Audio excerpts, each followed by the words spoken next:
Welcome to the next edition of the Connor and Heffernan Show. My name is Mark, my co-host Montana. Some big news just dropped in the NFL as of this morning, about 10:30ish this morning. Um, Jamison Williams among four Lions plus Washington defensive end suspended for betting on NFL games during the year. Kind of big. Um, Speaking that, some of these players were starters. Um, they they got caught betting on NFL games, which, in my opinion, I don't know why it's a rule to bet on NFL like games and stuff like that. Um, it's their money at the end of the day. It's not influencing what games are being won and lost. Um, they have, I don't know. It's kind of an interesting thing. But the players that were suspended were Jamison Williams, Quintez Cephas, CJ Moore, and then Washington Commanders defensive end Shaka Toney, which is one of the bigger names in this list. Going back to this article by Eric Woodyard out of ESPN, the NFL noted in its announcement that it uncovered no evidence indicated any inside information was used or that any game was compromised by the players betting. So there was no evidence uncovered at all in terms of potential influence on these games. Again, I don't see there being a problem with betting in the NFL as long as there's no influence. If there's no evidence of influence, then why are you suspended? It might be a hot take. It might be a hot take to a lot of people, me just saying what I just did. But I don't know. If there was no influence, then why are these guys suspended indefinitely? You know what I'm saying? I do. I agree with you. I don't, and I think a lot of I see you said it's a hot take, but honestly, I feel like a lot of people agree because, and some definitely don't. But if it doesn't affect the game, why would it not be allowed? I don't, and unless they come out and say like one of these potential bets could have affected the game, this or that. That's whatever, but they haven't done any of that. There's no evidence that it's ever affected anything. There's no evidence that it's been an issue, and people's careers have almost been ruined because of that. So it doesn't, to me, it doesn't make sense that it's that big of a deal and that they make it that big.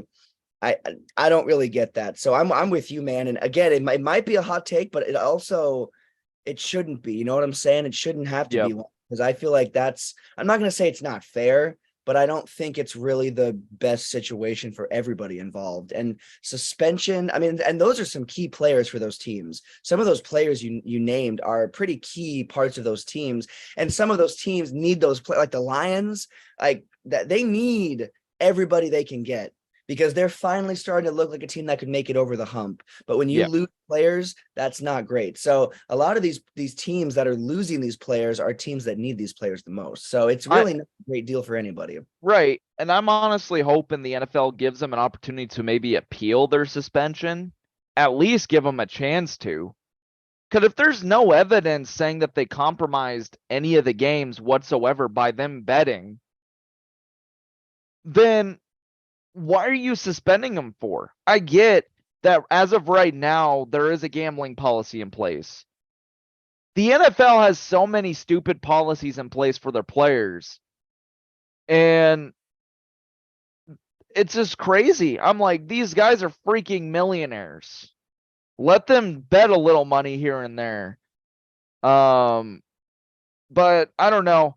I guess we'll see what comes out of it. It's several key players. Hopefully they get the chance to appeal this suspension. Um, but we shall see as things go on, as more things get uncovered in this story because it is just brand new this morning. Um, Another big news that came out within the last week, Jalen Hurts is now the highest paid player in the NFL. He signed a 5-year, $255 million contract with the Philadelphia Eagles, including a $23,294,000 signing bonus, $179,300,000 guaranteed, and an annual salary of $51 million. In 2023, Hurts will earn a base salary of $4,204,000 and a workout bonus of $100,000 while carrying a cap hit of $4.78 million. What a crazy contract. But he earned it. He was one of the best quarterbacks last year. He led the Eagles to the Super Bowl, albeit they fell short, but it's not on Jalen Hurts that they fell short. Jalen Hurts was incredible last year. Absolutely incredible. So the fact that he got a contract like that is not surprising. Last year, he completed 66.5% of his passes, 3,701 yards, 22 touchdowns, 6 interceptions, carrying a rating over 100, which was towards the top in the NFL. He was a couple of votes away from the MVP. So, again, I think it is well-deserved. What are your thoughts on this contract? I think it's pretty huge in terms of potential quarterback contracts down the road. Well, like you just said, it is huge for potential quarterback contracts down the road, because I'm not going to say quarterbacks are the players that deserve the most money or they deserve that, but they really are. They're the leader of the team, and you can't win a Super Bowl nowadays without a good quarterback. Yeah. You know what I'll say? Like, I'm going to use an example. When the Ravens last won, Flacco they had a great team around Flacco, and that worked. But you cannot do that. You can't do that in the NFL now. And that was only that was almost 10 years ago. I think that was a 2012 Super Bowl and the Ravens won, maybe 2012 or 2013. But either way, it's not even been 20, 10, 20. It's not been that long, but the NFL has changed so much since then. You need that guy behind that quarter. You need that guy behind that line. And they have that. The Eagles have that. We saw that. I didn't expect them to make the Super Bowl. I'm going to be honest. I didn't pick them to make the Super Bowl last year. I didn't pick them. I didn't really think they had it until we were halfway through the season, but they showed that they were that team time and time again. And Jalen Hurts was that player time and time again. So it's well deserving. I think this is big for quarterback contracts. And something I want to point out is Mahomes got paid a couple of years ago, and look what happened. They're not paying these guys that are bums. They're not going to pay bums. They're not going to pay a backup. They're not going to pay this money comes with an expectation, a Super Bowl or more than one Super Bowl. And I think that the Eagles are absolutely going to win a Super Bowl in that time. I don't think there's any way this team will not. And honestly, way too early predictions. I've got the Eagles right back in the Super Bowl next year, and I think that team is going to be dangerous, more dangerous for this season. Yeah, they're going to be as dangerous or even a little bit more dangerous this year. I think that defense is going to be really good. I think as long as Jalen Hurts stays healthy, that offense is going to be humming right along too. They're going to be a really good team. They're going to be right back into the spot where they were this last season. Again, it's huge. 5 years, $255 million. Dude, what would you do with $255 million? I find there's a lot of things that I would want to do. Like, that's crazy amounts of money. No, yeah, he's set. It's crazy. I couldn't imagine having that much money. Me neither. It's absolutely ridiculous. But it's huge. Yeah. But he's earned it. Exactly. He's helped carry that Eagles team back to prominence after being out of the conversation for for, a few seasons. And he did it quick too. It didn't Yeah. take him that long. He got there, and he, again, I'll say his rookie season, he did not look like a player that was going to earn this much money. He looked like a solid player, but the development in such a short time, if he could develop that much that fast, just think about the more development that's going to just continue throughout this contract. We are going to see Jalen Hurts grow as an NFL player and as a person through this contract. Yep. And I think that's special. And I think that this will open the door for many other quarterbacks to get paid. That's usually what we see happen. We see a big contract and then it opens the door. I mean, I do truly think we will see more quarterbacks getting paid. Now, not Jalen Hurts money, because Jalen Hurts, again, is one of the top 5 quarterbacks in the NFL. But I just think that this is a huge thing for not just him and not just the Eagles, but for the entire NFL as a whole, because it's just a new ground is being broken and being found. And that's progress everybody else too. So I think it's huge. The biggest, I think it is. I mean, it's a huge deal. It's one of the biggest things. Yeah, it's one of the biggest contracts. Not just money wise. Yeah, sure. Not just money wise. What it means. It's one of the biggest contracts I think we've seen for the meaning behind it and what it could mean for the league. That's huge. So I'm happy for him. I mean, again, if I had that kind of money, I would probably be doing a little bit of gambling. So that's probably back to the gambling talk. Man, I might be trying to do that. I would probably buy myself a personalized island somewhere and be living off the fucking grid. That's part of my language. Gambling. Hey, that's a safer bet than gambling. I might be switching my answer now. Oh my God. Like I don't know what I would do with that much money. Part of my language a couple of sentences ago, but that'd be what I would be doing for sure. Oh yeah. Some other big news that came out. Odell Beckham Jr. got signed to a 1-year, $15 million contract with the Baltimore Ravens. Question is, does this mean Lamar Jackson is staying in Baltimore? I think it is a very good possibility, because when OBJ is healthy, he is one of the more consistent weapons any NFL team could have. He's fast. He's got good hands. He uses really good technique when he runs his routes. He's one of the best route runners in the NFL when he's healthy. So I honestly think, it's huge Baltimore signed him, but I think it's even huge to the point of potentially keeping Lamar Jackson in Baltimore, and it could potentially make Baltimore a pretty dangerous team come fall. What are your thoughts with Baltimore and signing Odell Beckham Jr. to this 1-year contract? I think it guarantees that whether it's Lamar Jackson or someone else, the Ravens are going to have a good quarterback in the quarterback position. It's not going to be their backups that they have now, because OBJ does not want to have a backup throw him the football. He wants that guy, and he's had that guy throughout his whole career. Eli Manning, Baker Mayfield isn't really that guy, but he was looked at as more of that guy when he was a Cleveland Brown. And then Stafford. So he's had great quarterbacks. He's not going to take anything less than that.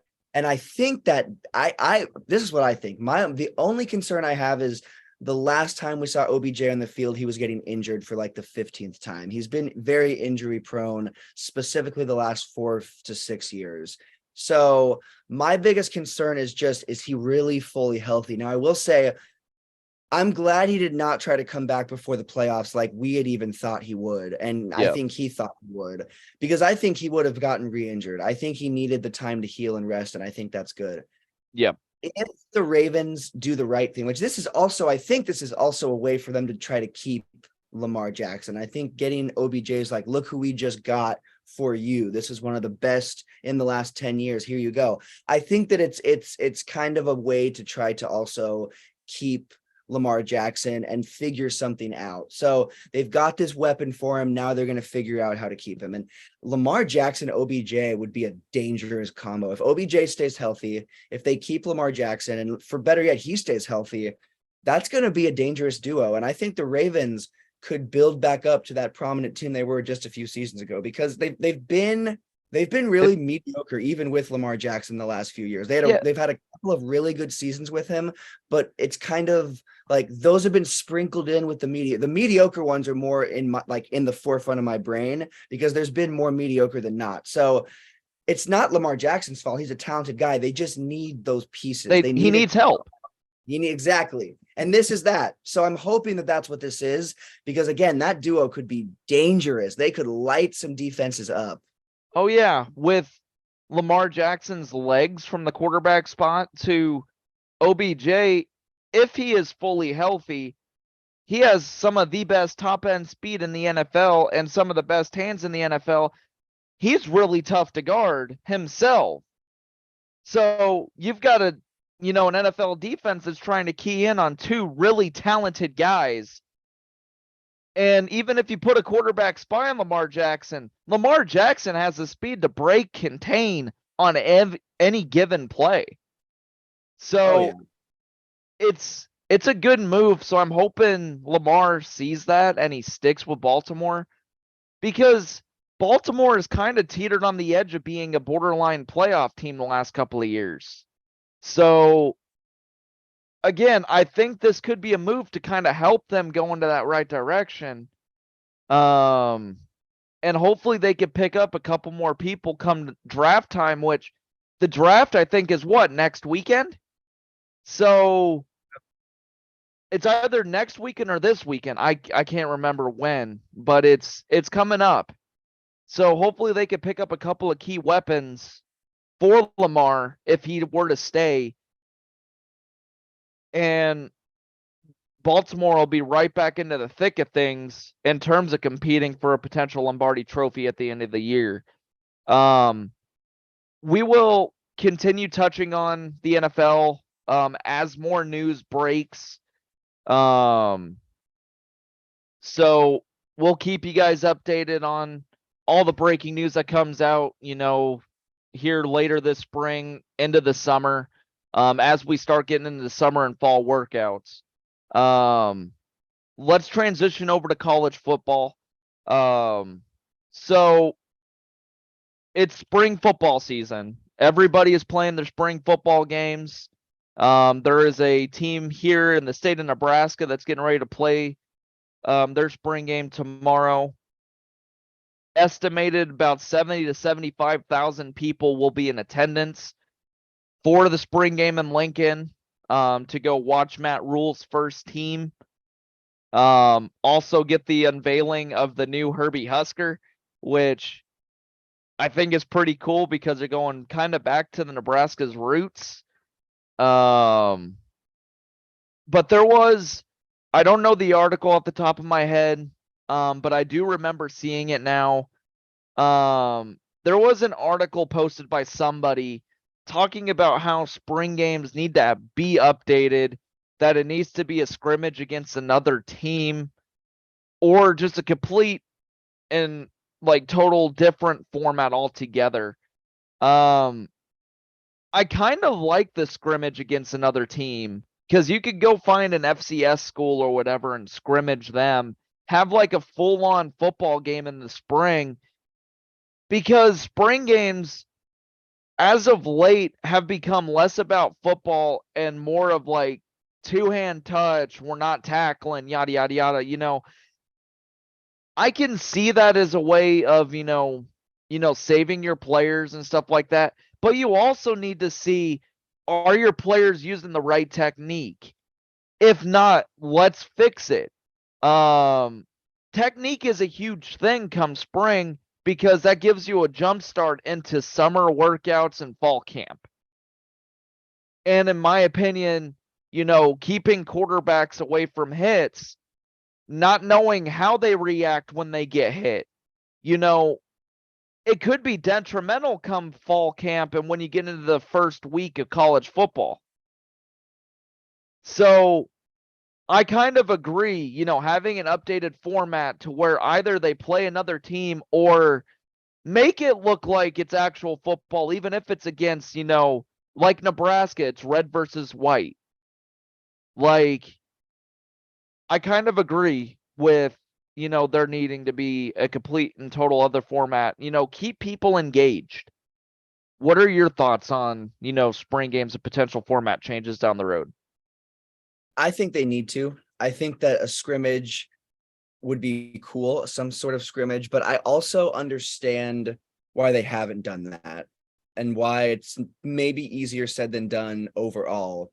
My biggest question would it be an entire, like, would it be just team by team format change? Because some other, like, I know, I don't remember which teams. There's a couple of teams that have already kind of changed their format a little bit, and it's unique to other teams.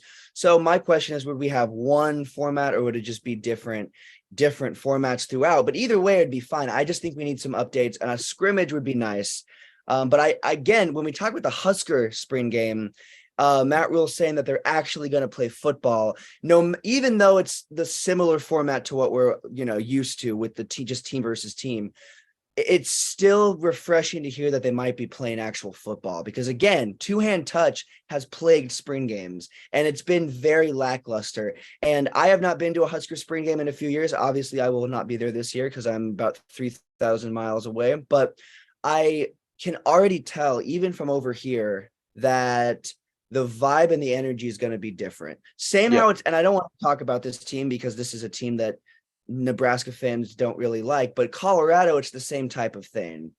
Colorado, the vibes in Colorado for CU are different than they've been. These spring games are big.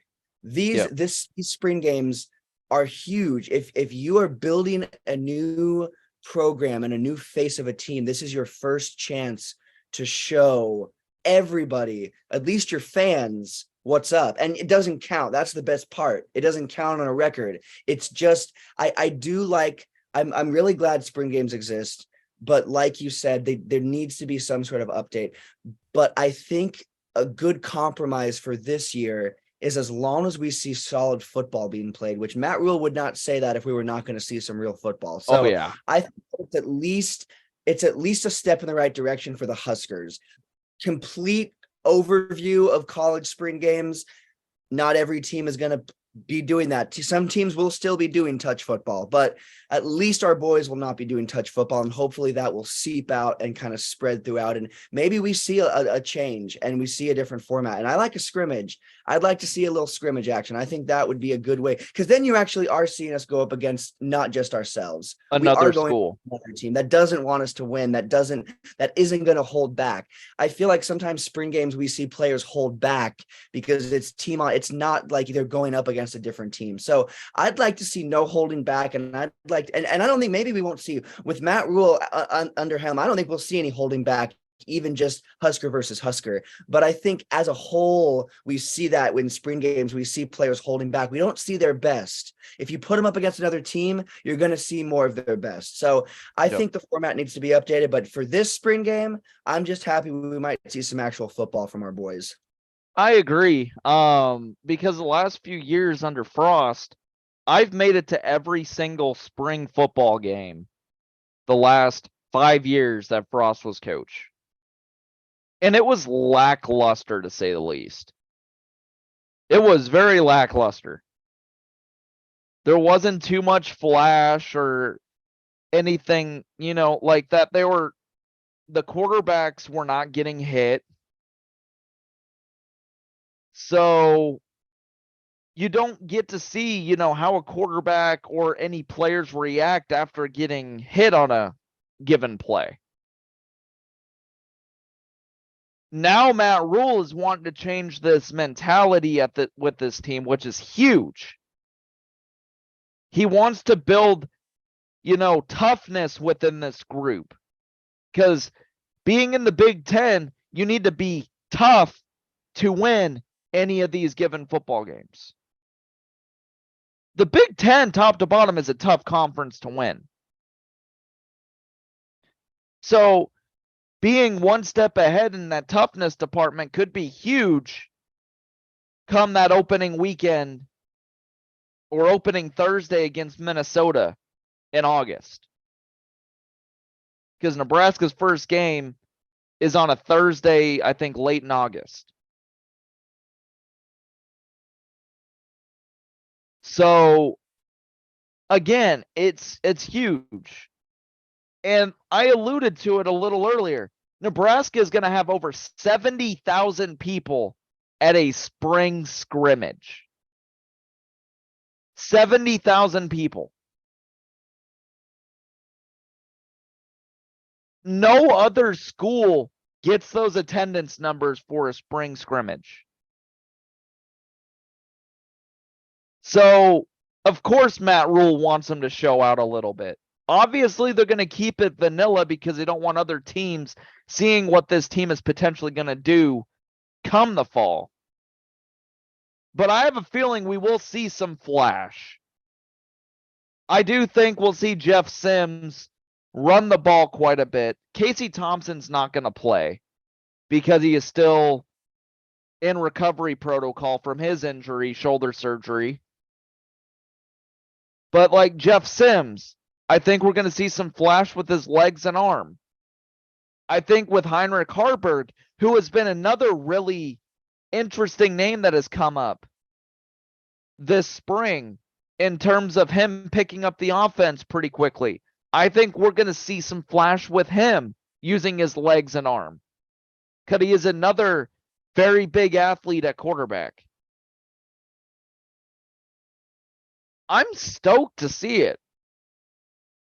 I can't wait to see what things will potentially look like because I do think this team has the potential to be very dangerous come fall. I'm not expecting much win-loss wise year one, but I don't think, thinking 6 to 8 wins is, unreasonable. This team has got the talent. I think 6 is their floor. I think 6 is absolutely this team's floor. If especially after, you know what, we'll have to reconvene after the spring game, after really seeing, because we haven't seen this. We haven't seen everything that they've done. It's all been, little clips on social media, this and that, but we haven't seen anything. This is our first view of the new Husker football team. So that's exciting. And I think that you said 6 to 8 wins. I think that they're going to definitely be in there, and they might even pull off 9. They might get up, but I don't think this team's going to be below 6. I mean, again, that's the hope for sure. We've said that before, but I just feel like this team will be this feels different. It feels really different. You listen to what Matt Rule is saying, and he's preaching all these things. These are things that have not been preached probably since the early years of Frank Solich.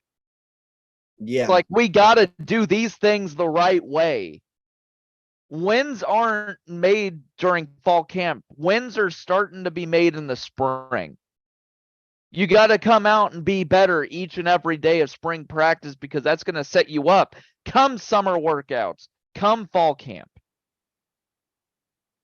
And he's preaching all these things. And you watch all these clips that are being taken of these, of the football team during practices. This team is having fun again. It is a breath of fresh air seeing smiles on these players' faces because you haven't seen any of that the last 5 years. Matt Rule has got these guys going in the right direction, and I agree. 6 is absolutely this team's floor. I think they can get above 6. I think they can fall in between 6 and 9 wins this year. So we will reconvey after the spring game, see what we think. It's going to be on the Big Ten Network, 1 o'clock tomorrow afternoon.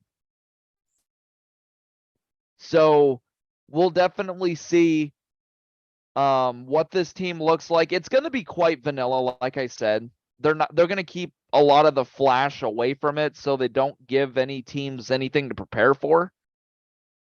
But I do think we'll see some flash still. They're going to have plays strictly made for the spring game to keep the fans, on the edge of their seat, which is going to be very fun to watch. Obviously, in terms of Husker news, we'll keep you guys updated. Next week, I'll give you my breakdown, and so will Montana, of the spring game. Are you going to watch the spring game this weekend? Are you there? Shoot. Yeah, I'm trying to think what time that'll be for me. It'll It's be 1 o'clock It'll be 8 Central. a.m. for me. Okay, so yeah, I'll be watching it for sure. Then I'll be up for sure. It'll be about 8 a.m. for me then. So that'll be Okay. yeah. I'll be So there for sure.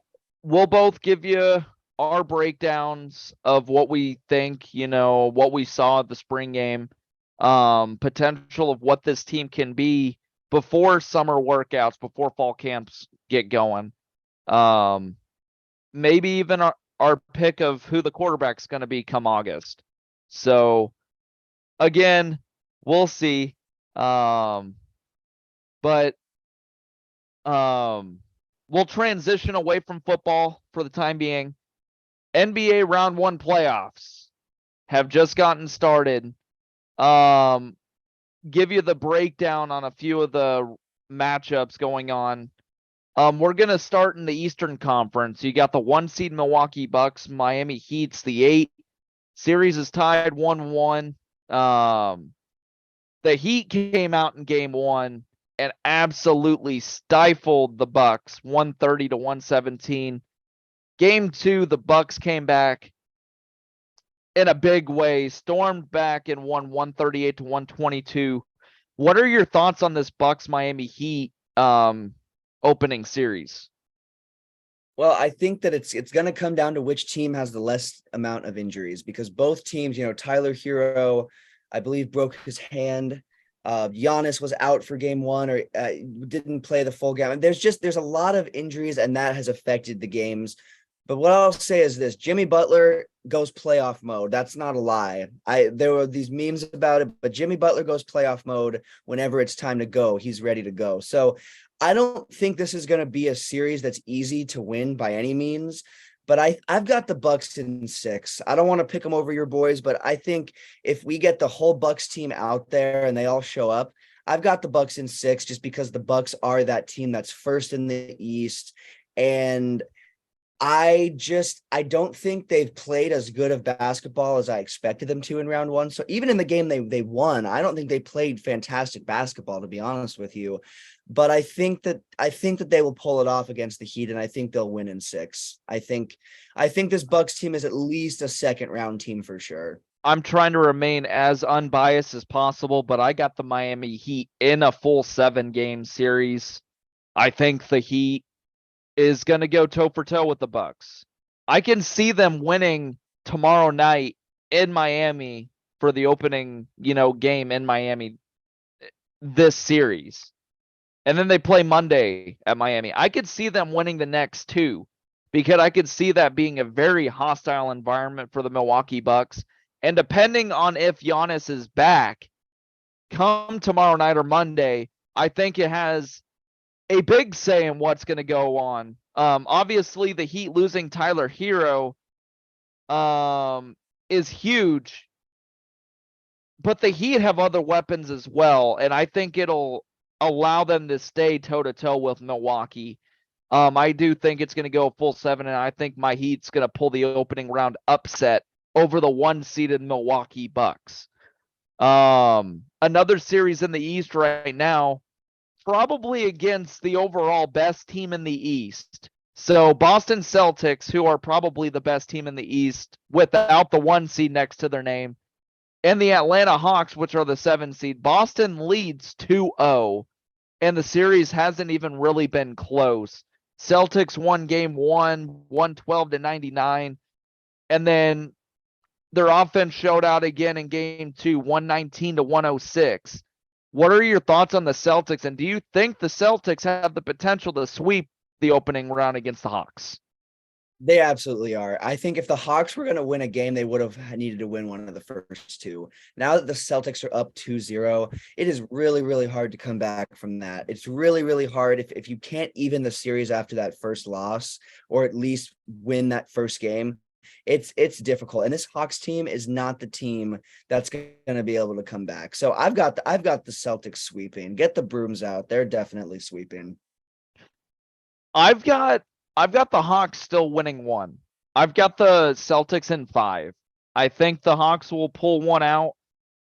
Probably, I have them maybe pulling it out tonight because they play at home.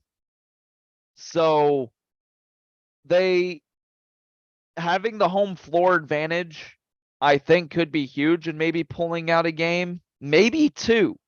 I could see this maybe going 6, but I'm going to say Boston Celtics in 5. I think the Celtics are just too good. The Atlanta Hawks will not keep up with them at all in this series. Another series in, terms of teams not keeping up in the East. The 76ers, which are the 3 seed, up against the Brooklyn Nets.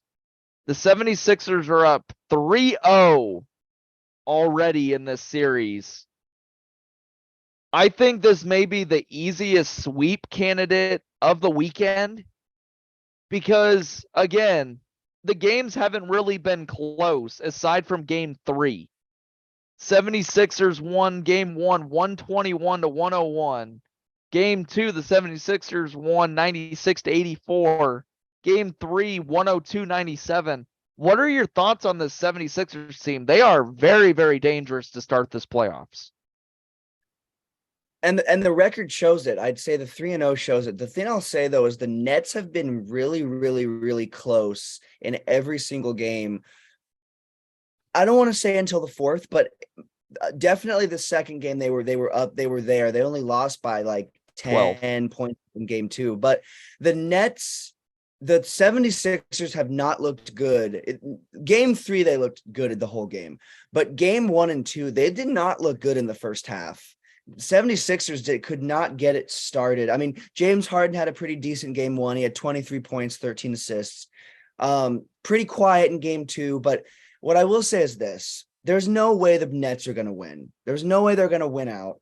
I do have them winning 1 game. I do have it being a 5-game series because of how close the games have been. The 76ers are just a team that can close, and the Brooklyn Nets can't. Part of that is who's going to shut down Joel Embiid. They can double him as much as they want, but that just leaves one of their shooters open, and that's probably still not going to stop Embiid.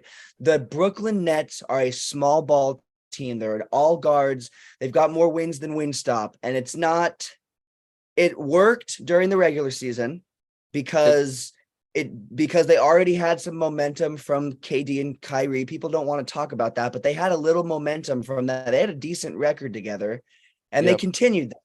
But they're not gonna make it past. I've got him. I got 5. And the 76ers, I think their brand of basketball will continue to grow and improve because they've looked good. It's just, again, I haven't liked how they've looked in the first half of really any of their games except for game 3. They've pulled it off, but I expected them to blow this team out every single game, and they're not doing that at least the entirety of the game. So still, I've got the 76ers in 5 games for sure, though. There's no way the Nets are going to come back.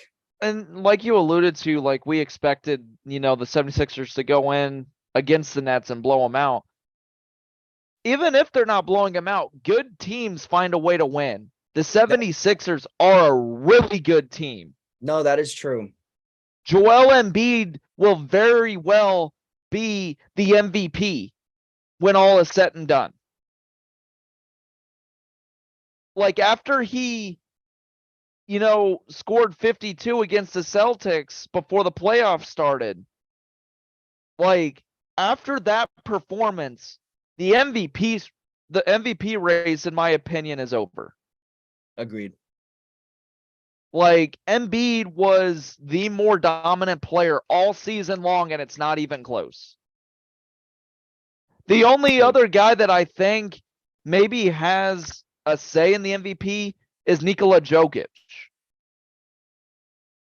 out of Denver. Because he averaged almost a triple-double all season long, which no other player can really say that they've done. But we'll get to Denver and everything as we get into the West side of things. Another series in the East going on. You got the 5-seeded New York Knicks, 4-seeded Cleveland Cavaliers. Knicks took game 1, 101-97. Cavaliers stormed right back against the Knicks in game 2, won 107-90. What are your thoughts with the Cavaliers and the Knicks thus far? Best series in the East so far. I mean, obviously, just because it's the only one that's actually really like, again, I guess Milwaukee, Miami is the same record, but I just look at it a little different because I think Cleveland and New York are two really even teams. Even if Miami finds a way to win it, they're not the same team that the Milwaukee Bucks are top to bottom, I would say. But the Cavs and the Knicks are like the same team skill wise, in my opinion. This is one of the most evenly matched series. And I've got this going 7 games. I've got this absolutely going 7 games. I do have Cleveland coming out with the series win overall because I do think that the Cavs are a little bit of a better team top to bottom, and Donovan Mitchell is an animal. He's a beat. I mean, not just Donovan Mitchell. They have a good team with Jarrett Allen. The Cavs have a really, really solid team that is kind of their it's like a new era for the Cavs, the Yeah. post LeBron era. It's not the 20-win season following his exit. It's finally a good, solid team with these new guys. And I think the Cavs, I'm not going to say that I think that they can go the distance because whoever wins the Cavs Knicks series plays the winner of Milwaukee and Miami. And if Miami finds a way to beat Milwaukee, I don't want to play them in round 2. If Milwaukee wins, of course you don't want. So I'm not going to say that the Cleveland team is going to go to the Eastern Conference Finals, but I do think that they're the most real deal they've been since even before, like LeBron's last season there. They weren't the real deal as a team. They were good because LeBron was there. Yeah. This is the best Cleveland team we've seen since they won the chip in 2016, in my personal opinion, top to bottom, not just LeBron with a couple, it's the whole team. They're actually a team. Exactly. It's not just one player. Exactly. Yeah, and that's why I have to give it to them because the Knicks are solid. It's cool to see them back in the playoffs, but I've got the Cavs because, like you said, they're a team, and that makes the biggest difference nowadays in the NBA. Yeah, I agree. This series I have going a full 7 games. I think, like you were saying, it's a really closely matched series. Both teams are very, very easily to compare. Like you can easily compare them both. So I have the Cleveland Cavaliers pulling it out in 7. I do think the Cavaliers potentially have, Cleveland Cavalier fans, if we have any Cavalier fans in here, I think you have a right to believe that this team can make a pretty deep run into the playoffs, and they might find themselves in an interesting position at the end of all of this. We shall see. Tabs, I've got the Denver Nuggets sweeping in 4, and I think Montana is kind of in the same boat. Another big series. Yeah. Another big series going on. You got the 7 seed Lakers against the 2 seed Memphis Grizzlies. Really good series thus far. Lakers came out with a 16-point win in game 1. Game 2, the Grizzlies came out and won by 10. What are your thoughts on your boys so far against the 2-seeded Memphis Grizzlies? Well, here's the problem. So we came out game 1 and we showed up and we showed out, and I wasn't surprised. I thought it could be a game. I was surprised we won by that many points, though. I did not have us winning that commandingly in game 1. So after that, I felt really good. Steven Adams has been out. He was out before the postseason. And John Morant has been out he hurt his hand in game 1, so he missed the second game. But the Grizzlies are a team. I'm not going to say they're better without him, but they've been good when he's not played.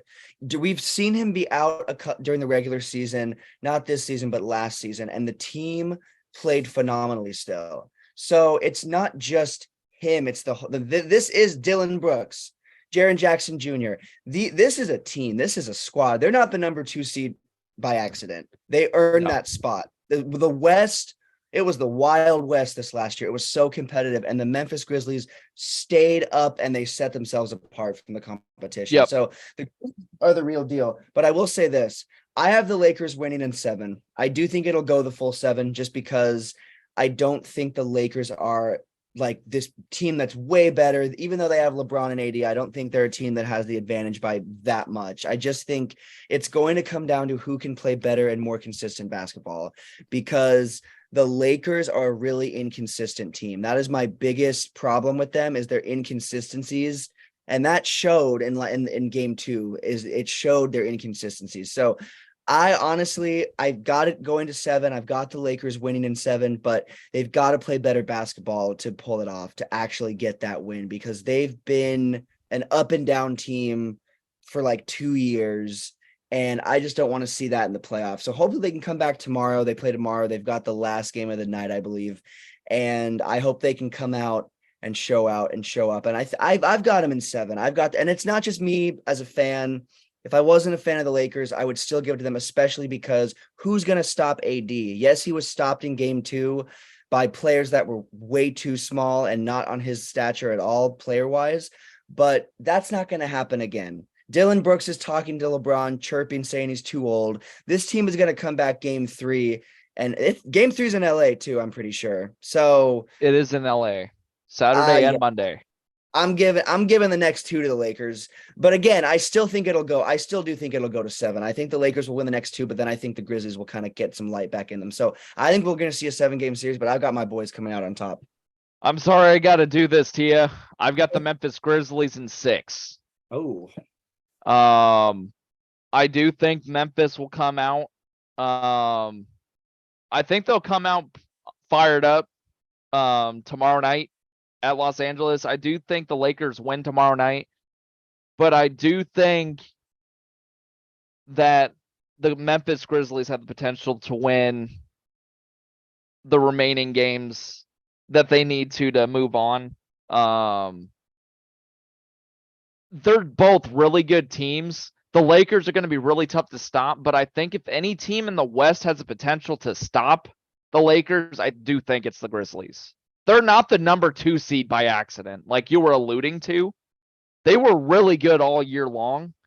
And if they can get Ja Morant back healthy because he was out game 2 with a sore hand, I think that's going to help Memphis Grizzlies out a lot.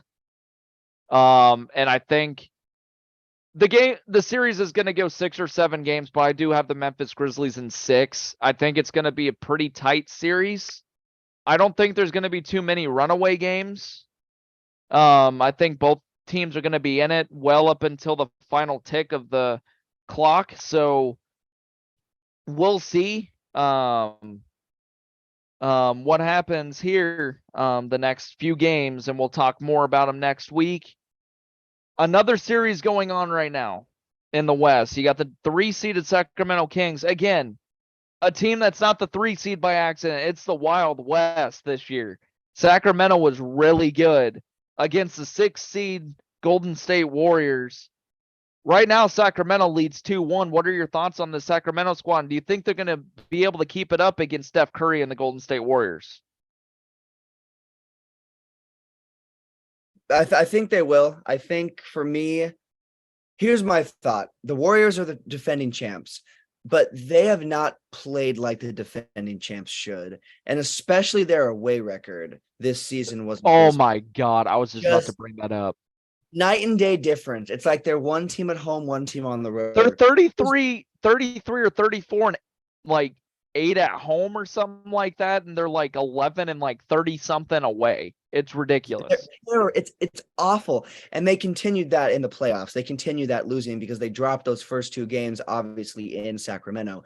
Now, it's really hard to beat the Warriors in their home arena, even if they're not just won the chip. They're hard to beat just because it's the Warriors arena. I mean, that not the place you want to play, especially come playoffs. But I've got to give it to the Kings because they've played way better basketball than Golden State. Now, Golden State did come out, and you can call it a statement game. They won game 3 in Golden State. But I think everybody assumed that they were going to win that game. Even people that think like me, who think the Kings will win the series, I still had Golden State winning. But I've got the Kings in 6. I do think that the Kings, I think they're that team. Golden State is not a bad team. They're still, they made the playoffs. They got that win. I think Draymond's only suspended 1 game, I believe, so he'll be back. they'll have their fuller squad, but I just think the Kings are the better team. And I think the Kings are a dangerous team that we will see in the Western Conference Finals. I really think that it's a high possibility that we will see them in the Western Conference Finals because they are that. They, again, like you said, They're good. they're not that third seed for an accident. They are first time they made the playoffs in 17 years. And they're a 3 seed. And they're the 3 seed. It's not like they made the playoffs and they squeaked in at the 8. No, they're the 3 seed, and they played like the 3 seed, and they haven't played like the 3 seed since even before those 17 years. So not the Los Angeles. Geez, I'm saying the wrong team. Sacramento Kings definitely are that team. And I've got them winning in 6. But the Golden State Warriors, I will say this. The Golden State Warriors are also just kind of disappointing this season, in my opinion. They were not the top 3, top 4 seed that I thought they would be after winning that chip. So the Warriors were kind of disappointing throughout the whole season for me, but I've got the Kings in 6.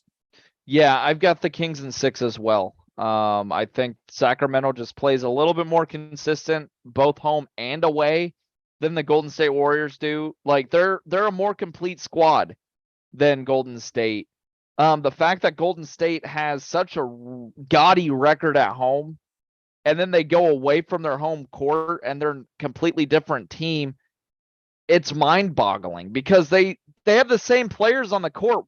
What's the difference?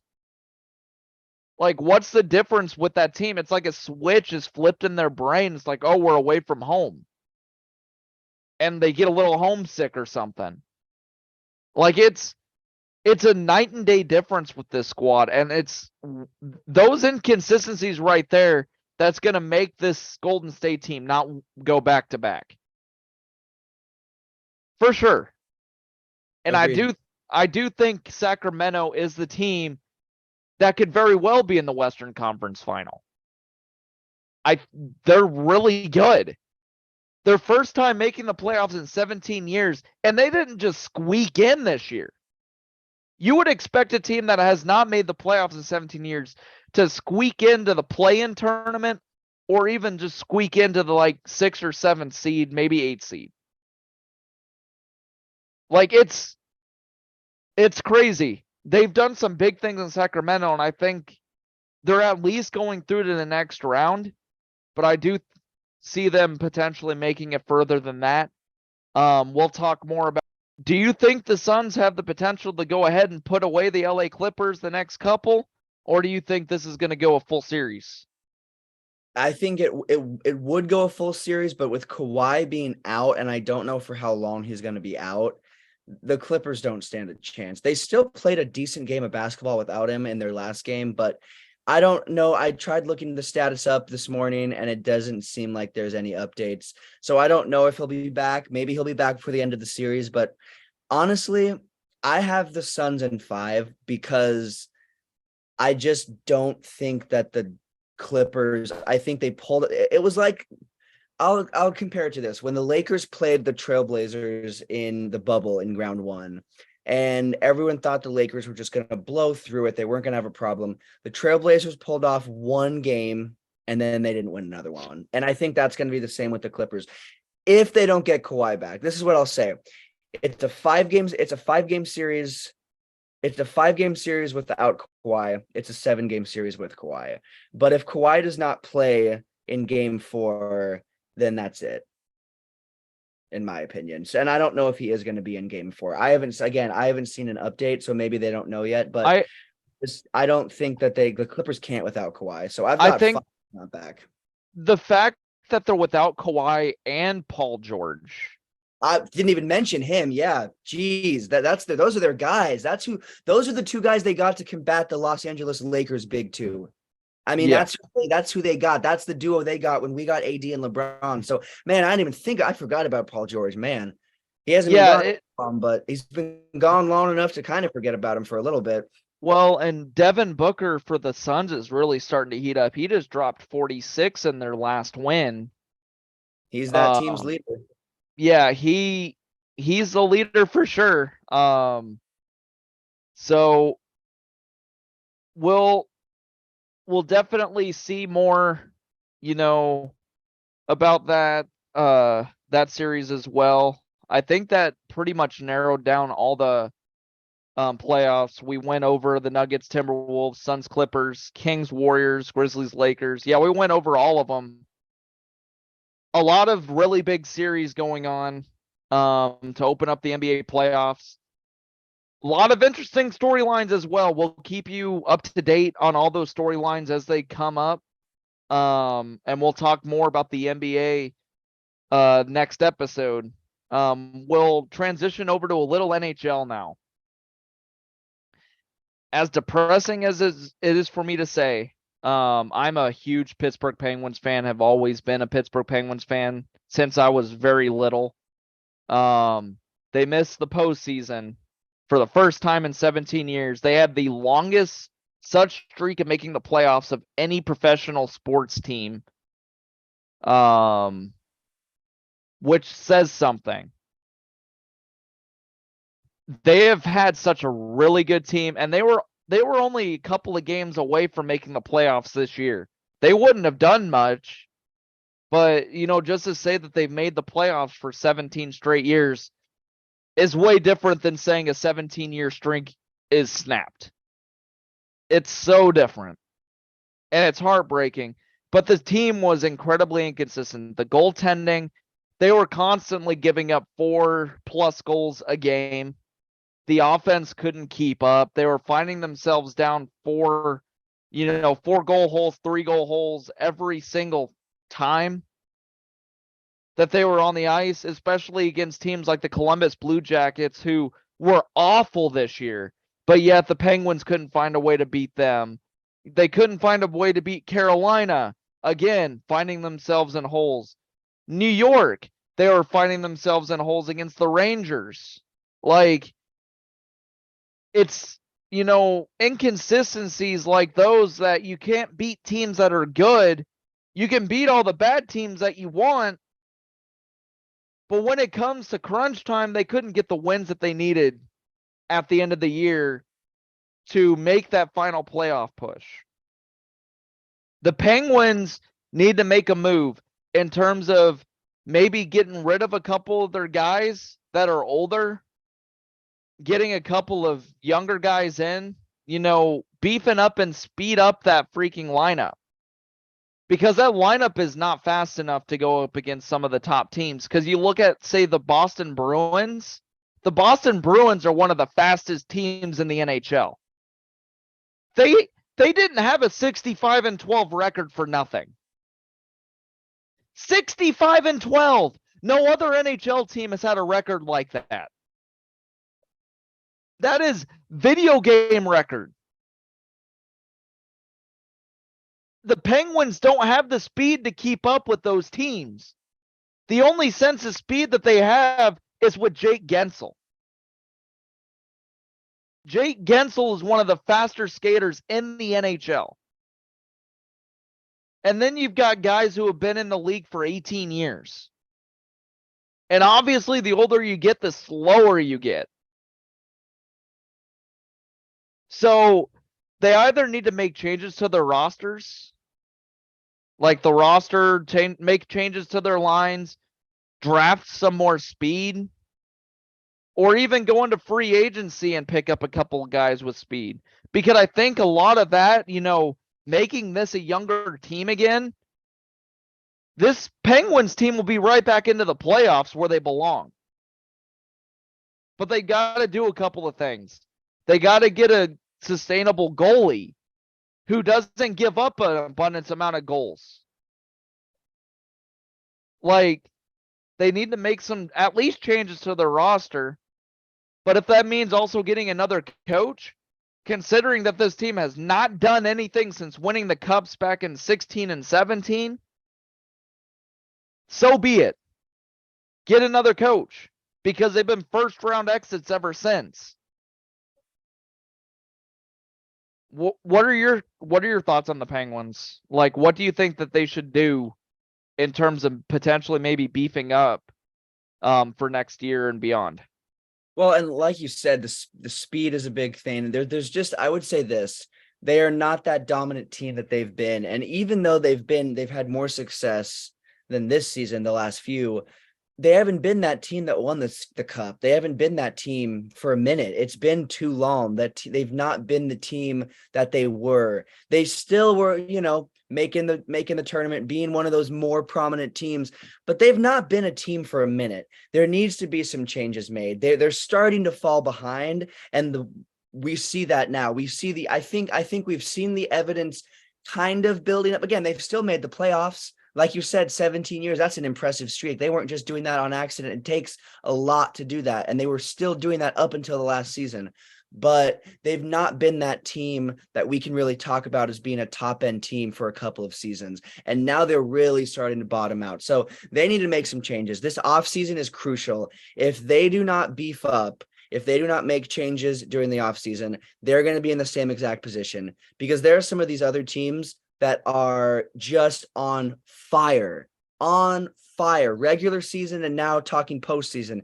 There are some teams that are on fire, and even some of the teams that are going to be out right away in the playoffs are still on fire, and we're on fire, obviously, more than the Penguins. So Penguins are falling behind. It is time that they beef up. It is time they look into free agency and look into the post and look beyond the post, because they're not even in. I mean, they get to watch these players. It's not set for 17 years. They didn't have to watch. Now they have to be that team that's on the outside looking in. And like you said, I mean, they're a historic team that does not, their fans, you can probably agree with this, do not deserve to be in a spot where they're not even making the playoffs. That is like they've set a standard, and all of a sudden that standard has been broken. So Yeah.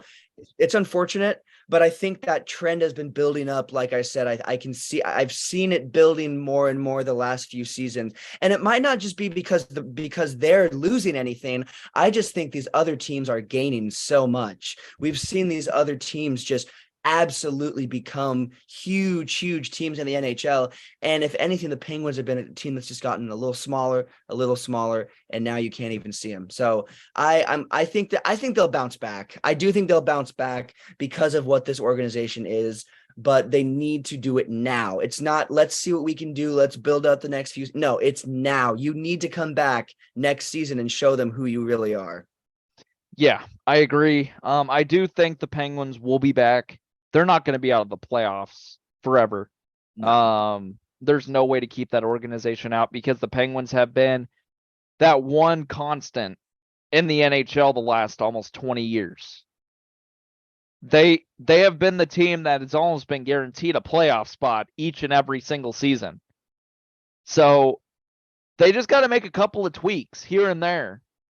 And if it means changing some of the leadership, that's fine. If it means getting rid of some of the old core, fine. The team needs to get bigger and faster. And if they can do that and gain a little consistency along the way, this team is going to win another cup within the next 5 years. Absolutely. Without a doubt.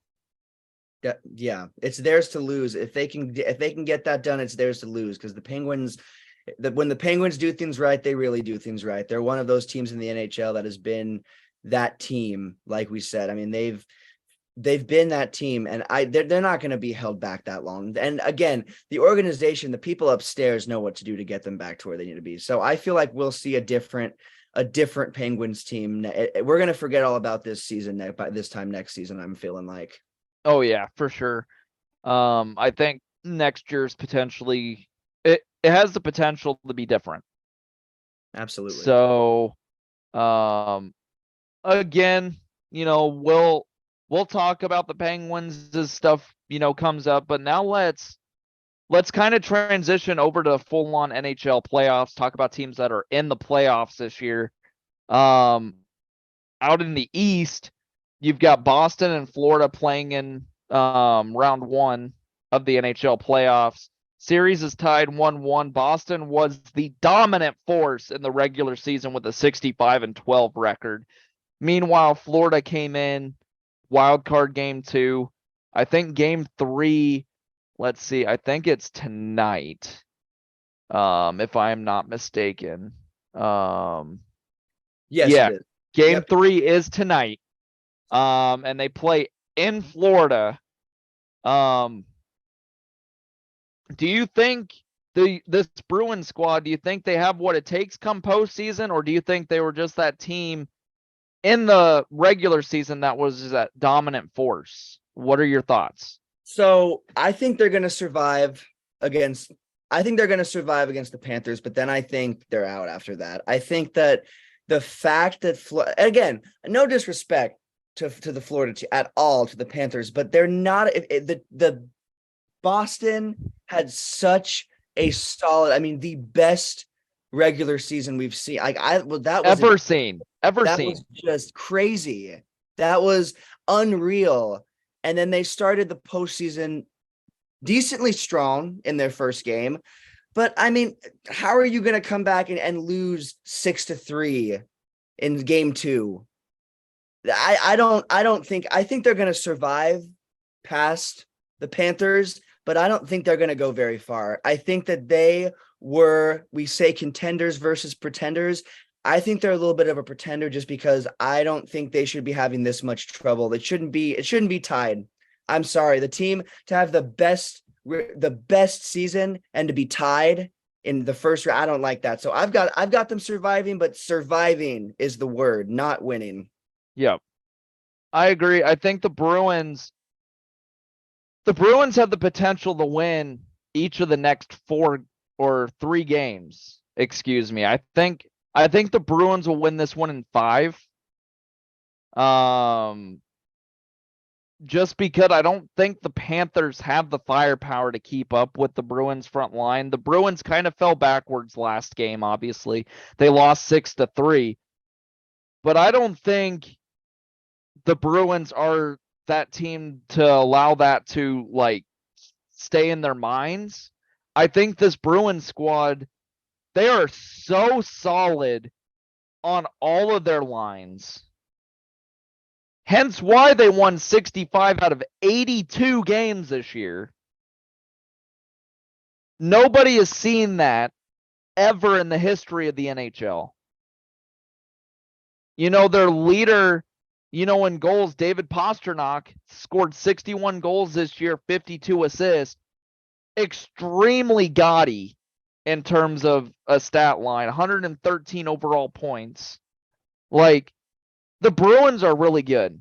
I think they have the potential to win the remaining games. They can't afford to sleep on the Panthers, though. They can't afford to think that they're the top dog, that nobody can bite them, because it's the playoffs.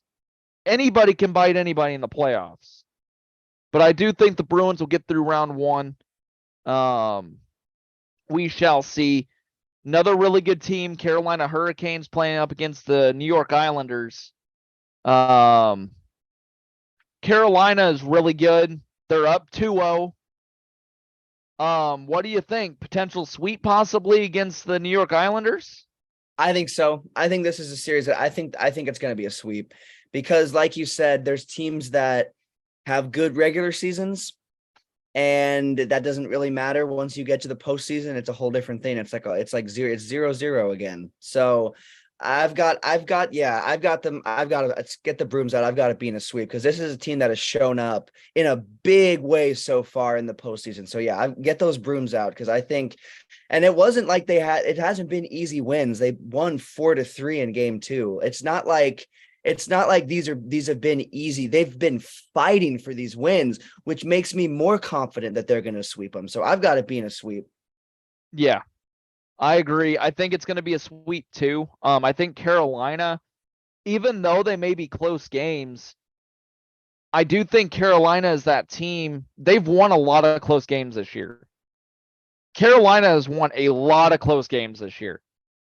They haven't blown too many teams out of the water. So the fact that they've got all that experience of winning these close games, they have that clutch factor in them. And as long as they keep having that clutch factor, there's not very many teams that's going to stop Carolina from doing what they want to do. Agreed. So I agree. Carolina sweeps the Islanders in round 1. Another game tonight. We've got the Stars and the Wild. 2 very evenly matched teams. Series is tied 1-1. What are your thoughts on this one and how you think it'll go? I think, like you said, this might be, in my opinion, the most evenly matched series we have so far. I will say this. the Wild have not been the most successful team in history. They've had some down seasons like all teams do. They look like a really, really good team. They're fighting. It's good to see them in the postseason like this. But I've got to give it to the Stars. I've got to say, in my personal opinion, I just feel like the Stars came out in game 2 and won 7-3. That was a statement win. They came out and they're like, hold up, like, we're that team. And I think they're that team. So I've got to give the series as a whole to the Stars. When we talk about how close it's going to be, I think they're going to go shot for shot.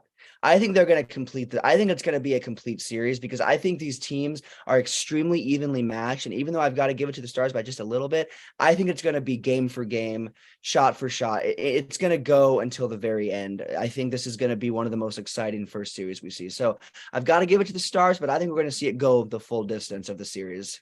Yep, I agree. I think it's going to go full series. I'm going to give the edge to the Stars as well. I think the Stars will win it in a full series. They're going to be close games though. I don't think these teams are really going to blow each other out. The Stars, I think, are good enough to keep things really close. The Wild is close or good enough to keep things really close. I mean, these are teams that won 47 and 46 games respectively, so they're not bad teams whatsoever. Hence why they're in this spot that they're in. So I'm going to give the edge to the Stars as well. I think it'll go complete series. It's going to be a really good and exciting series. Kind of finishing off on tonight's slate. Tonight at 9:00, we got the Oilers and Connor McDavid going up against the Kings. Connor McDavid, I'm going to start right there. The dude's a cheat code. Connor McDavid is the best skater and probably the best shooter in the NHL.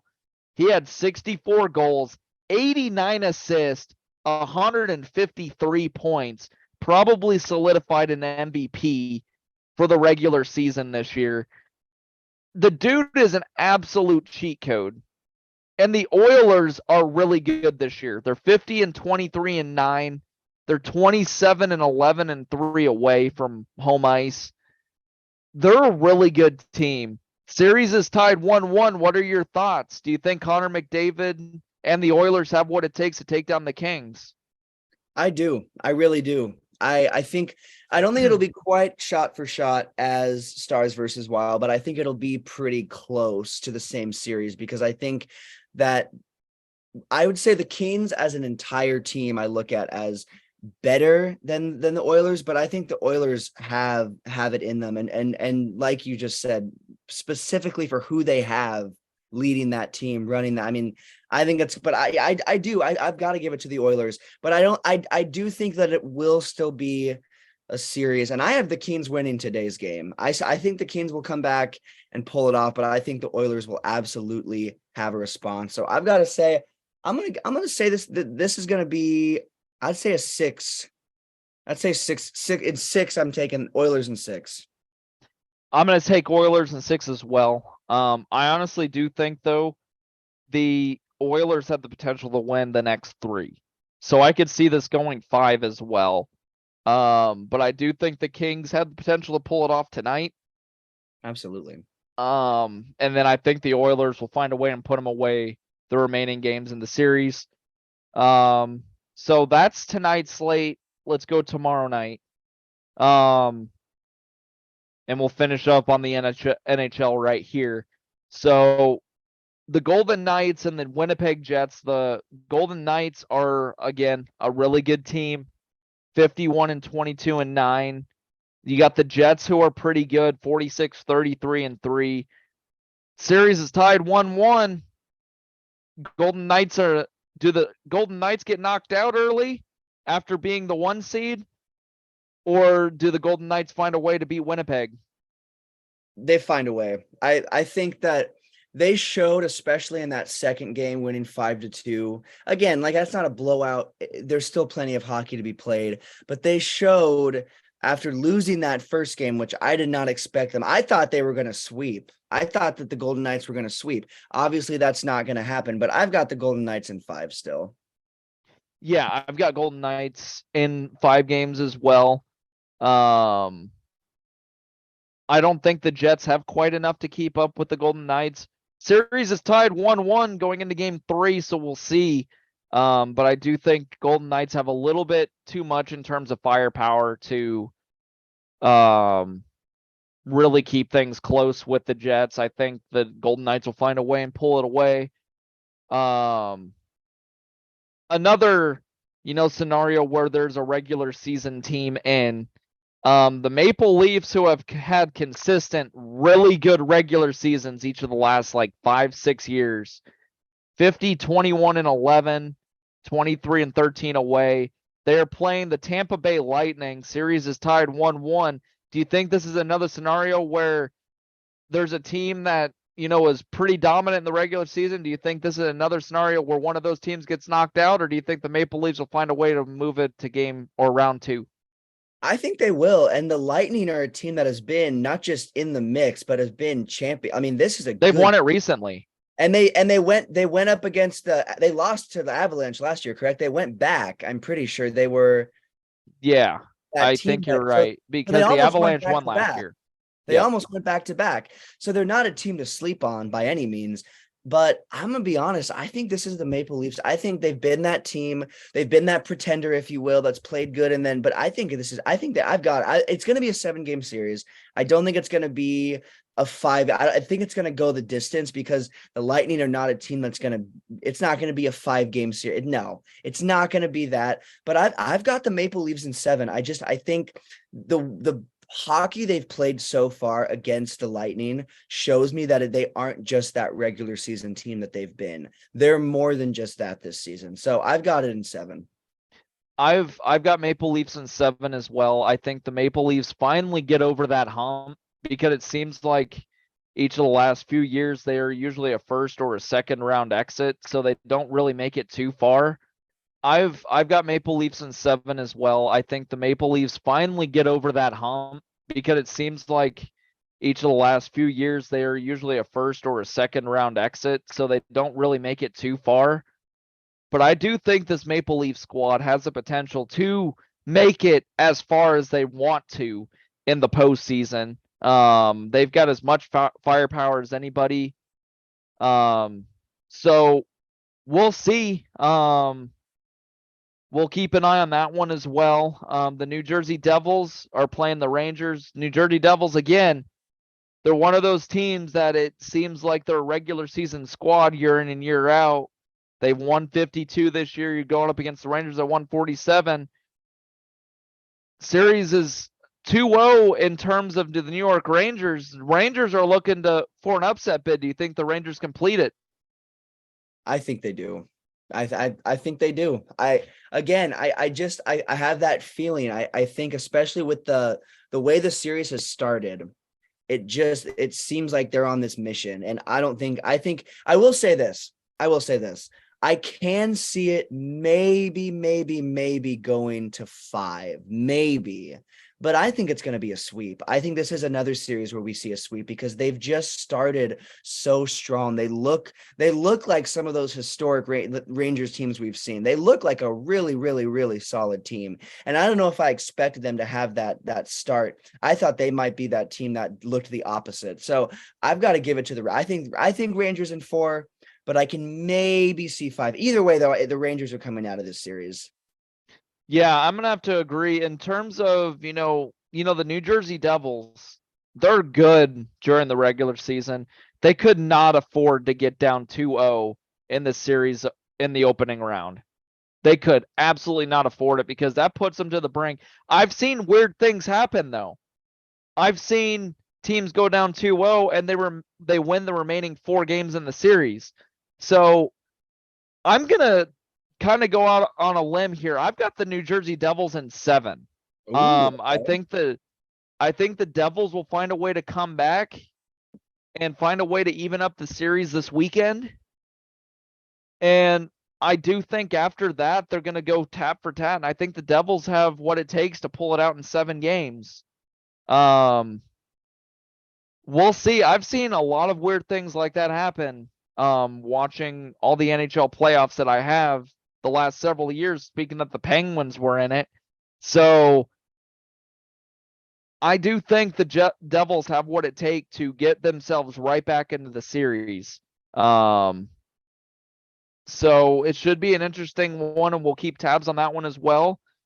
Final game in the playoffs to go over. We've got the Avalanche and the Seattle Kraken, who are the newest team in the NHL. Series is tied 1-1.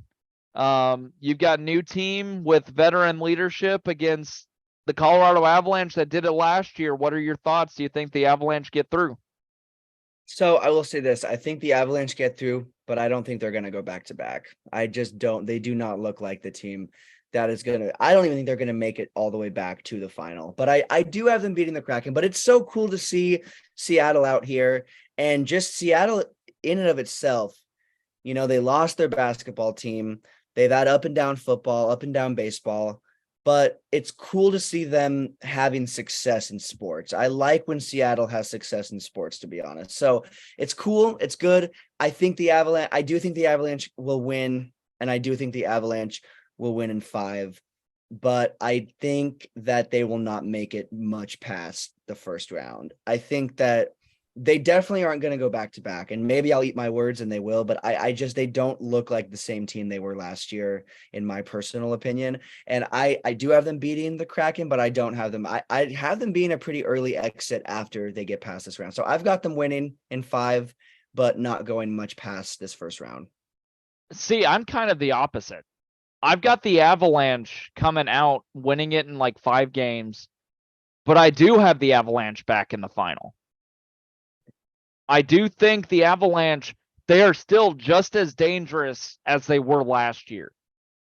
Their top line is bar none one of the best in the NHL. Matter of fact, I've got the Bruins and the Avalanche in the final. Spoiler alert. So I do think the Avalanche have what it takes to make it far. They can't sleep on any of these series by any means, because you're in the playoffs. You can get bounced at any moment. But as long as McKinnon for the Avalanche stays healthy, the Avalanche are going to be very tough to stop. And I do think that they're one of the best teams in the NHL. They've won 51 games this year. They've won 29 games on the road. So they're a really good squad. So again, playoff seasons here for the NHL as well as the NBA. We'll keep tabs on both of those as they go on, and if any news breaks, we'll definitely, we'll go through whatever news breaks and keep you guys up to date. We'll transition over to the MLB. The Tampa Bay Rays are off to one of the hottest starts in MLB history.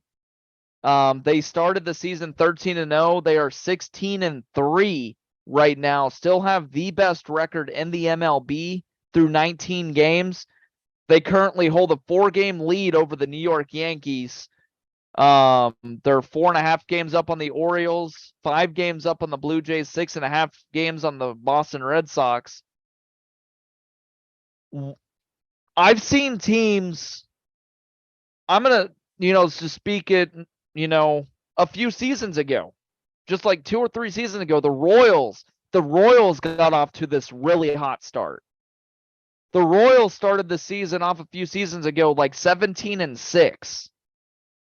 They looked really good through 23 games, and then they fell off in kind of a huge way.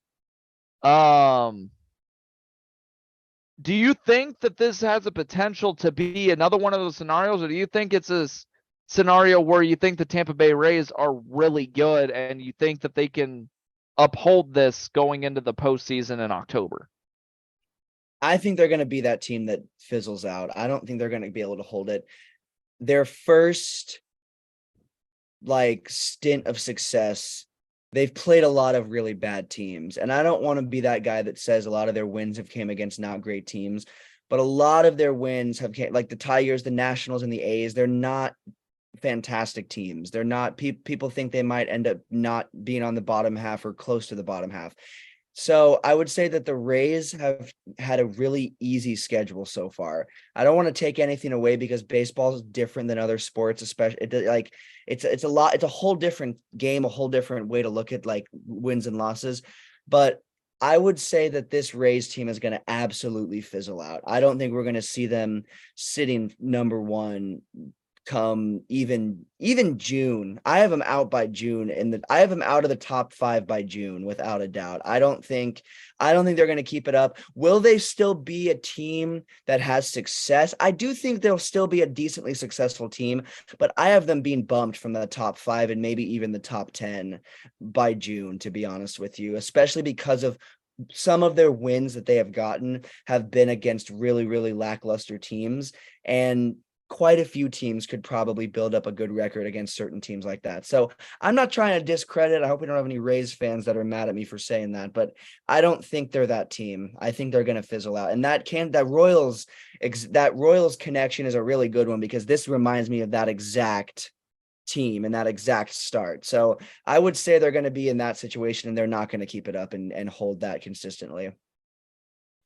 So I'm kind of the opposite. So I get an opposite, like, feeling on this Rays squad. I do think they'll find themselves toward the top of the American League East at the end of the year. I do see them as a team that could potentially win 100 games. So do I also feel like they're a team that can fizzle out too? Yeah, absolutely. Any team can fizzle out at any given moment. It's a 162 game season. It's hard to keep sustained success throughout the entire year. But I do think the Rays, yeah, they haven't played great competition so far. I do think the Rays are good enough to pull off wins against some of the better competition in the major leagues. I really do. Like, they have scored 133 runs against, albeit not great teams, but they're still Major League Baseball teams. It's really hard to do, and they've only given up 50 runs. They have given up the least amount of runs, I believe, in all the majors so far. Yeah, the least amount of runs. So their pitching staff is really good in doing their job. Their offense is doing a really good job too. I do think at the end of the year when we talk, the Rays are going to be one of those teams that are in the conversation for maybe even a World Series berth. Because the Rays have come so damn close way too often and have had a really good team year in and year out. And they've missed. They've missed every single time. I think a lot of that has to do with the American League East being really good because you can have 4 teams win 90 games in the American League East and 2 of those teams will miss out on the playoffs.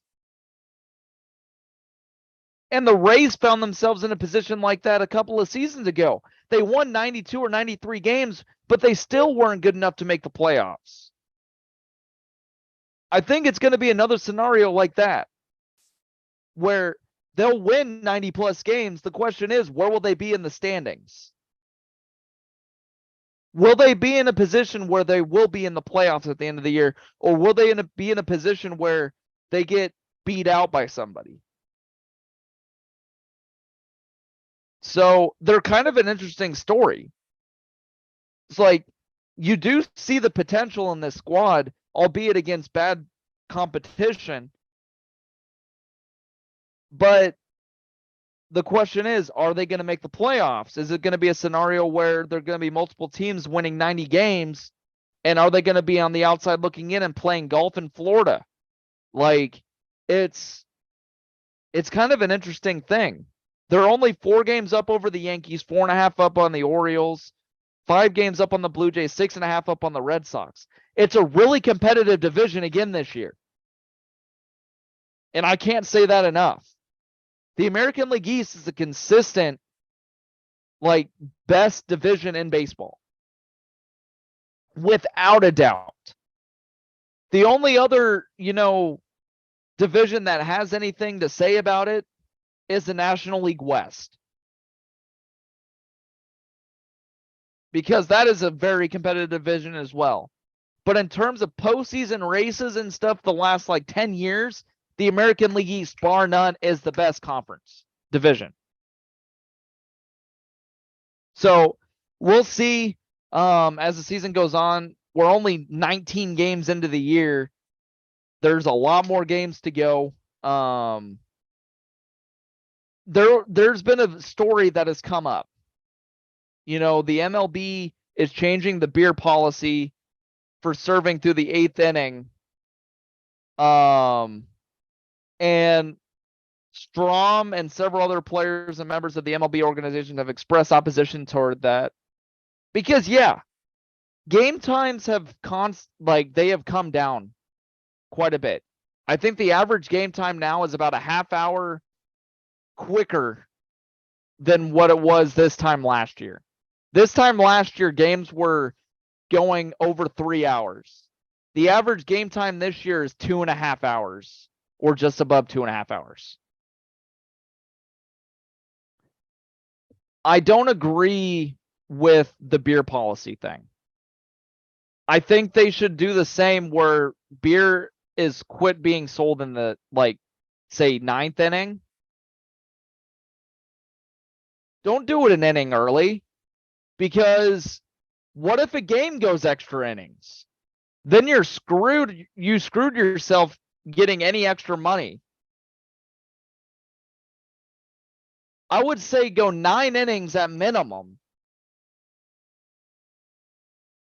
But the fact that they even put a cap on it is kind of ridiculous in my opinion. And I've kind of voiced my displeasure on it too behind the scenes. So what are your thoughts on this beer policy? Do you think it's going to be one of those things that's going to be upheld throughout the entire year? Or do you think the Players Association and stuff like that is going to have their say and they're going to go away from it? Because games go extra innings all the damn time. So what do you think is going to happen through all this? Well, here's the biggest thing. If we didn't see so many games going to extra innings, I don't think it would be a thing where I would say, you know what, like, it would make sense. But baseball season's a long season. I mean, it is the longest season, and you can expect quite a few of those games to have extra innings. So I think that a policy, this is my biggest thing. A couple of players voiced concerns with selling alcohol right before people leave the arenas and stadiums, whatever. My biggest thing is this. There's plenty of things that exist now, such as Uber, such as this, such as that.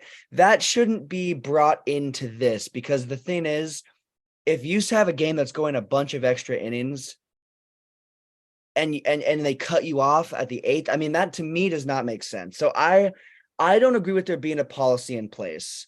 I think that that's not something that, and throwing the whole people shouldn't be drinking so close before like driving and going home. Well, here's the thing.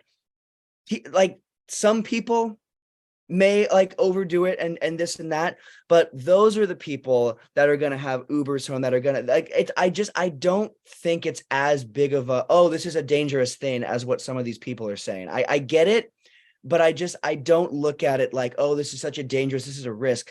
This is a way to bring more money to the ballparks.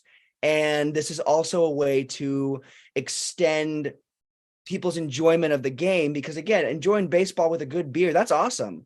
I'm not going to baseball to get hammered. I'm going to enjoy some beers and watch like, that is the people that are going to get like super messed up, this and that. Like, that's just, I don't think that is something that should be factored in, because I think that's such a small number. So many people are just there to enjoy the beers and watch the game. And if there's extra innings, you better believe I'd love to have a beer and enjoy it with a beer. You know what I'm saying? Like, that would be awesome. Just that betters the experience for everybody. It betters the money, and it also betters the experience for the fans. So at the end of the day, having a policy in place I don't agree. I think they need to do away with the policy in general. Like they need to do away with having to have a policy. Yes, they have to have rules. Yes, they have to be monitoring, but you don't have to say we're cutting you off here. We're cutting. No, just let the fans enjoy the baseball game and let the beer be sold into extra innings. Seriously, let it be sold. I mean, it benefits everybody. I'd say that's something that benefits everybody, the people upstairs and downstairs. So At least give people the choice. exactly. That's the thing. Give people the choice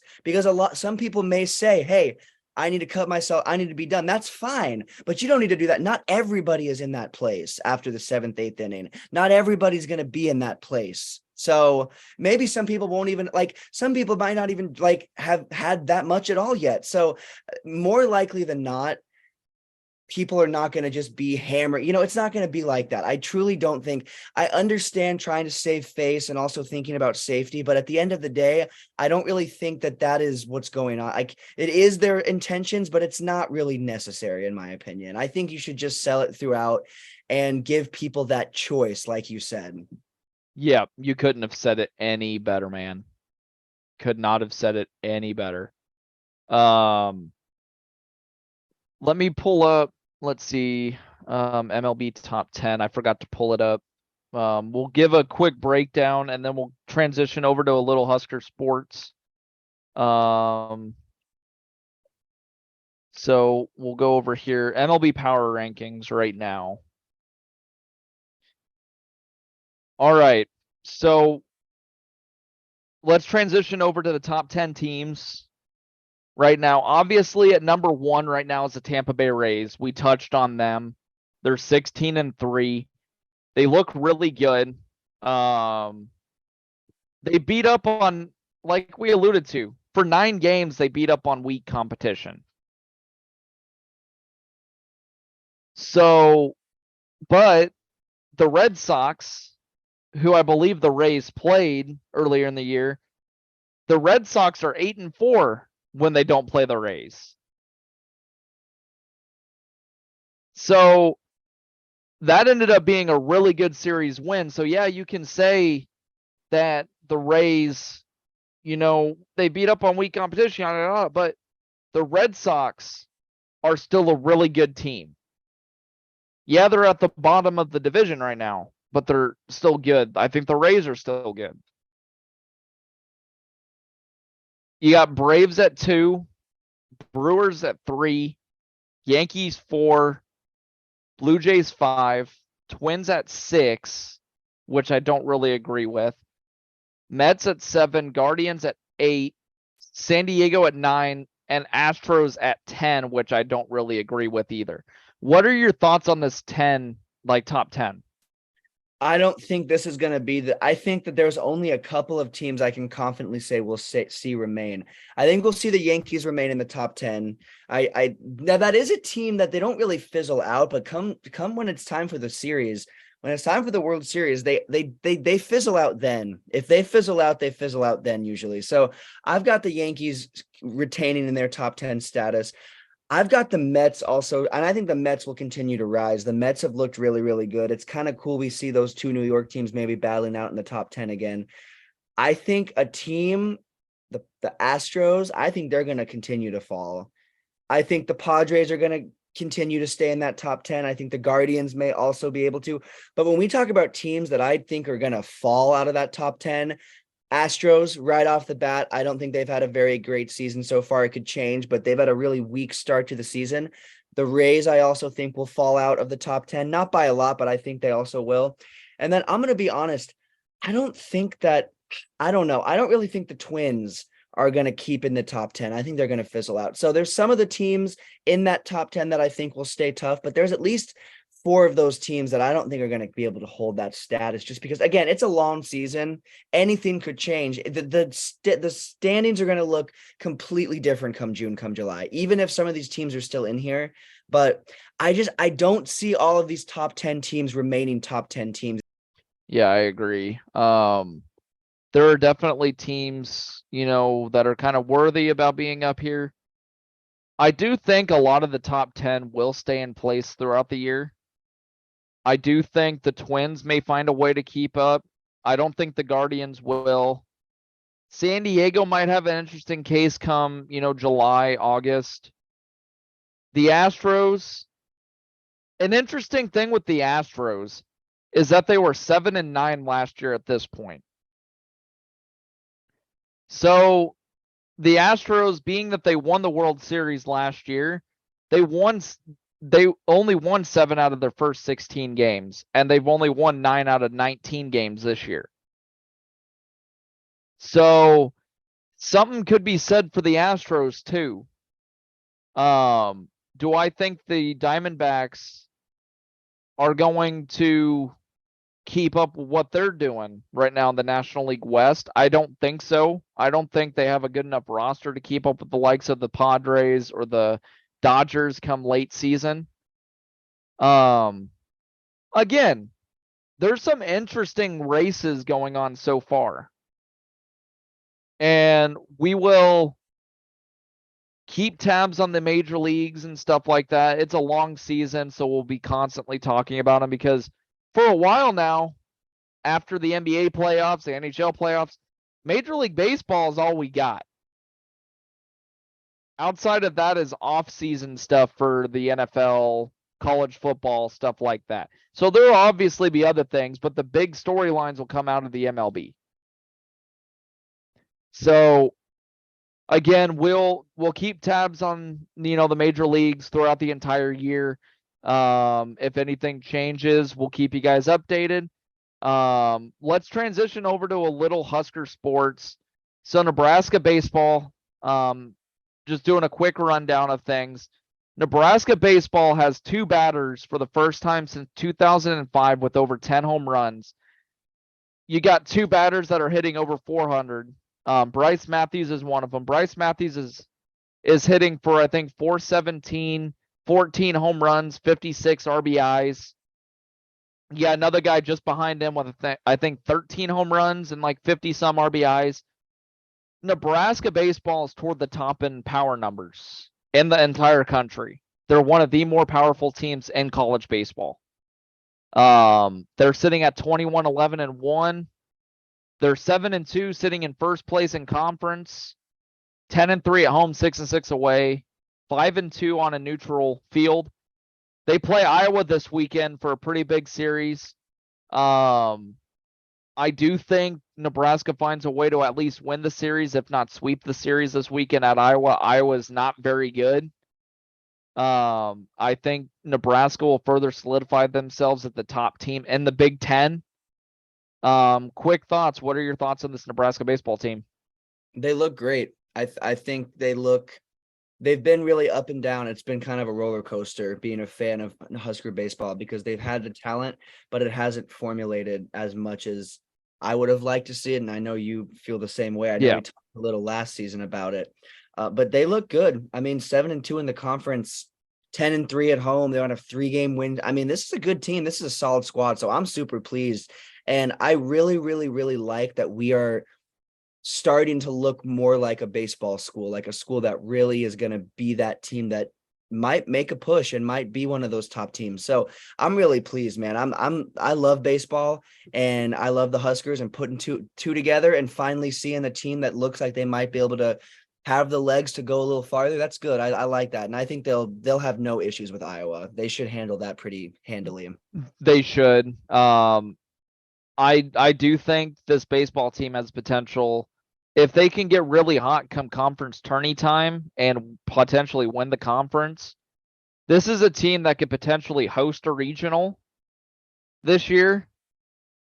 And I do think if they can get hot at the right time, they can make a real serious push come regionals and super regional time. I do think if all things align in terms of getting the right regional and, right super regional, Nebraska could find themselves in Omaha at the end of the year. Agreed. Like their offense is that good. I do think their pitching is coming along at the right time too. They're a solid team. I mean, they just beat Vanderbilt a couple weeks ago.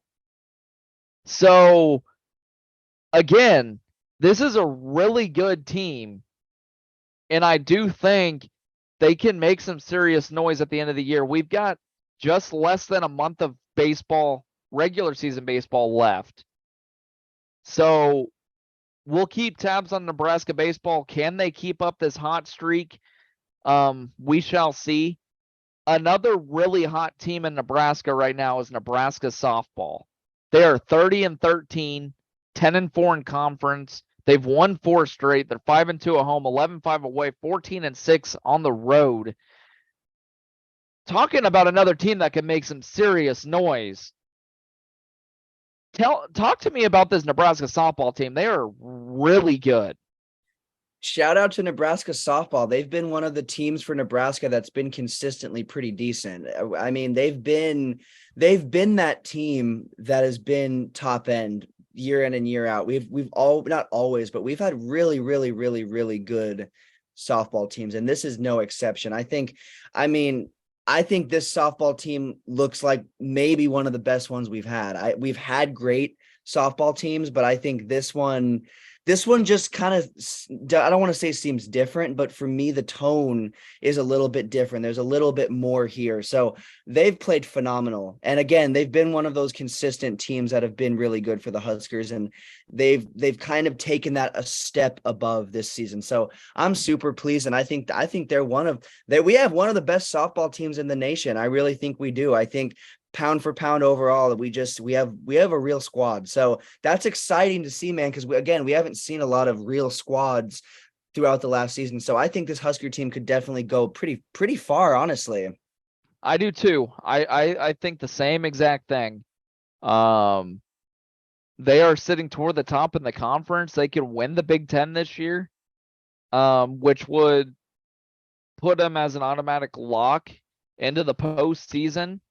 So again, they're really good. Nebraska athletics is really looking to be much more improved over where they have been. The women have always been kind of consistent. The men have been inconsistent at times, but things are starting to gain a little bit more consistency on both fronts. And I think we're going to see a lot of that come football season as well. I already touched on Nebraska football a little bit earlier this episode, but spring game is tomorrow. We're going to get the first look at this new look Nebraska team. And I think it's going to be pretty fun to watch, seeing some of the potential competitions and stuff, break down. There's been news on the Dylan Raiola front as well. I don't know who to trust anymore with it, because I've heard that Dylan Raiola is a silent commitment to Georgia. Heard he was a silent commitment to Nebraska, silent commitment to USC.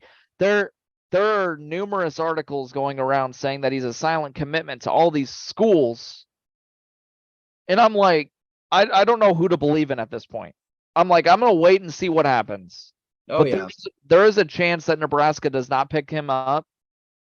And I think a lot of it has to probably do with the NIL, his name, image, and likeness rating and stuff like that, because rumor has it Georgia got him a really big 7-figure deal for his name, image, and likeness. He'd be making $1 million on his name, image, and likeness, which is crazy. That's like, and money talk. I mean, I don't want to say unfortunately, because I do agree with NIL to an extent, but I feel like we're gonna see a lot of players pick that over like the actual best fit for them team wise. We're gonna see the money do a lot, which is, I guess, I don't know. I don't really like that part of it, because I feel like, I don't know. I don't like that, but I do. I mean, if that's real, it's gonna be hard to compete with that. Yeah. It's going to be really tough, but I do think Nebraska will find themselves. They're already up there in the NIL conversation anyway.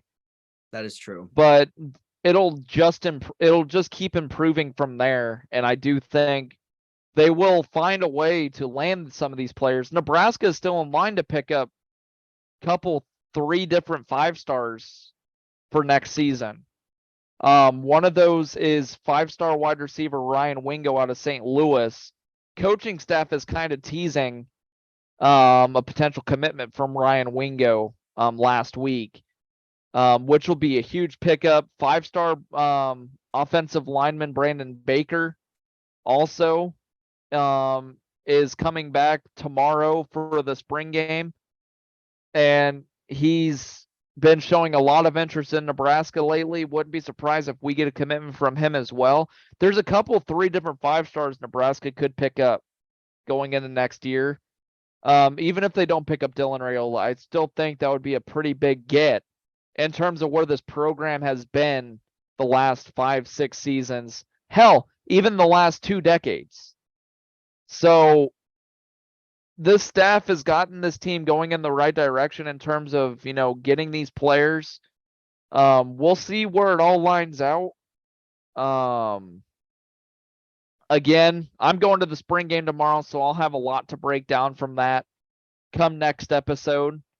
So stay tuned for that. Montana, you have any more thoughts? I'm just excited. We're getting closer and closer to actual fall Husker football, and tomorrow's going to be a good preview. So I'm hyped, man. We'll have plenty to talk about next episode. We're going to have a lot of things we talked about today. We're going to revisit because playoffs will still be got. We'll have a lot to go. So lots of fun stuff next episode. But in the meantime, man, I'm ready for that spring game. Let's get into it. It's going to be good.